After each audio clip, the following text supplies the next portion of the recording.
I like to come to school. I like to come to school. I like to play and see my friends. I like to come to school. And I bet all of you are getting used to this online learning now. I have to tell you, last week I did Zoom with a class in California, and it was just like being there. The kids have picked up on this so well and were attentive and did finger play. So it's an exciting time. And so what I'm trying to do each week is to give you little lessons for online learning, simple little things that you can do, you can adapt. Some of the things are really good to share with parents because they're partners with you in educating your children right now. So just a few ideas today. One of them is a book that I made using the children's names. And this is a lap book. And when you make a lap book, if you bind it at the bottom, then you can turn the pages down like this. And I think this is really important because we want to use children's names. We want to use each of their names when we do an online lesson. So this goes to the Brown Bear chant. Rockbridge, Rockbridge, who do you see? I see Dr. Jean looking at me. Dr. Jean, who do you see? I see Anthony looking at me. Anthony, who do you see? I see Victoria looking at me. And you could ask each one of them to wave or do something like that when you use their name in a book like this. Now, parents could also make this book because I know a lot of the children are missing relatives that they usually see. So parents could make one. Chris, who do you see? I see Uncle Nick looking at me. Uncle Nick, who do you see? I see Hattie looking at me. And you could put, we're such dog people that you could put animals or whatever. But this would be a good thing for parents to make for their children. Now, each week, let me know what things that you want to work on. Somebody last week said sorting activities. Well, the best thing in the world to sort is like a deck of cards. And you can start off real simple by having them sort them by color, red and black. And then you could go up a notch and let them do it by diamonds, hearts, clubs, spades. And then you could go up a notch and have them put them in order. I think when you do this, to start with the younger children, maybe just start with 10 cards and then you can increase it.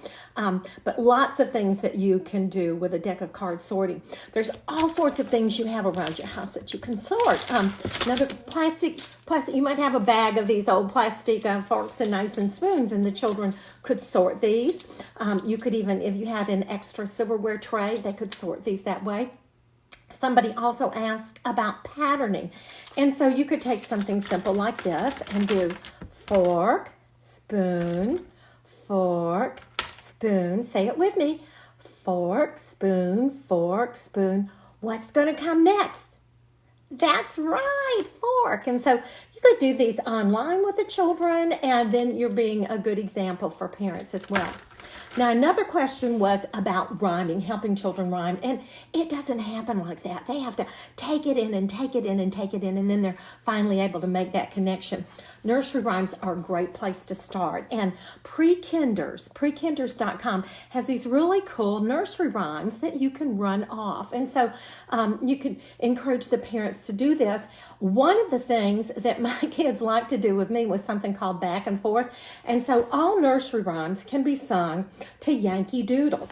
And so I would take their hands, and I don't have a real child, but I'll just use my baby doll, and we would rock back and forth and sing the nursery rhymes. Humpty Dumpty sat on a wall. Humpty Dumpty had a great fall. All the king's horses and all the king's men couldn't put Humpty together again. And then we would bow at the end of the rhyme and we would do another one. They love to do this, and that repetition is so important. And then you could tie in, what words do you hear that rhyme in wall and ball and fall, and think of other words that rhyme. People are always interested in letters. So I have this book, and you can download the book free on my website. My webmaster also made a YouTube video of this. It's called Letter Tales. And what's cool about this book is it shows the tail of the letter. So this is called visual closure. Can they recognize the whole from the part? So what animal do you think that could be? You can't see the whole animal. What could it be? You're right. It's an alligator. Now, I'm going to go ahead and tell you there are two animals in here that people get confused about. I is inchworm and N is nanny goat, just so when we get there, if you want to know. I'll just do a little bit of this one. So it goes to the tune of Gilligan's Island. This is a tale about the letter A. It makes a special sound. A, A, A, A, A. Let's learn another sound. This is a tale about the letter B. It makes a special sound. Ba, ba, ba, ba, B. Let's learn another sound. What could this be? This is a tale about the letter C. It makes a special sound. Ka, ka, ka, C. Let's learn another sound. I think you got it, but just really good again for that visual closure. And like I said, I is inchworm, and when you get to N, that's a nanny goat. So I think you'll be able to get those. Another way that you can focus on letters or colors or shapes or words or anything that you want to is to make a little I Spy. This is just a pipe cleaner twisted to look like a magnifying glass, and I spy something that is a sphere, or I spy something that is red. And again, you can adapt it for any level. If you don't have a pipe cleaner, you can get a paper towel roll and you can use this to I Spy, and then the children can do that. Now, another thing we want the kids to do, we want them to write. And this week I wrote a blog. Before you can walk, you have to crawl. And before you can write, you've got to do a lot of scribbling. And so we want to give kids things that they want to write in or scribble in. It doesn't matter. This is a napkin book. And see how simple this is? You cut paper the size of the napkin and put it in here. Now, if you were a child, would you rather have a sheet of paper, or would you rather have a napkin book? And you get to be an author and you get to write in your book. Another simple book, and you can recycle with these. This is a greeting card. And if you cut the front off the greeting card and staple paper there, you've got another great book. Another easy book that you can make, and this one the kids love. This is from a gift bag.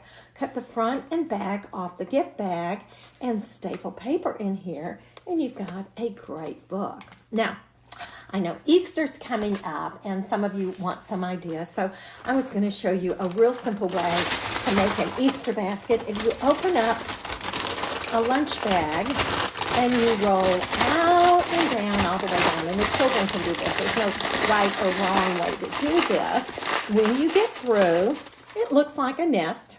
And if you staple a pipe cleaner on here, you have a little basket. And instead of buying Easter grass, this is a good way to practice those cutting skills. Give children green paper and let them cut strips. And you've got your own little grass in here for your Easter basket.